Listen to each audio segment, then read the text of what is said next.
Hello guys, একটা problem fix করার জন্য আমি আবারও চলে এসেছি। আমাদের ভিতরে অনেকজন আছে যারা ওয়ার্ডপ্রেস ওয়েবসাইটের ড্যাশবোর্ড ওপেন করতে পারে না বা লগইন পেজটা খুঁজে পায় না।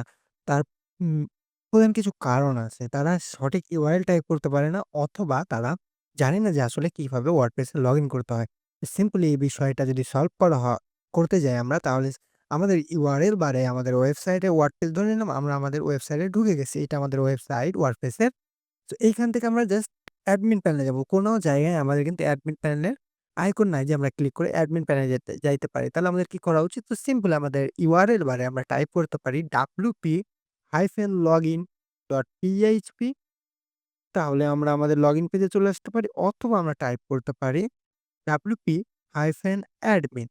তাও আমরা আমাদের লগইন পেজে চলে আসতে পারি এবং সিম্পলি এখানে আসার পরে আপনি আপনাদের ইউজার নেমটা এবং পাসওয়ার্ডটা দিয়ে জাস্ট লগইন এ যদি ক্লিক করে ফেলেন, তাহলে আপনারা আপনাদের ওয়ার্ডপ্রেসে যে ড্যাশবোর্ডটা আছে সেই ড্যাশবোর্ডে কিন্তু চলে যাবে।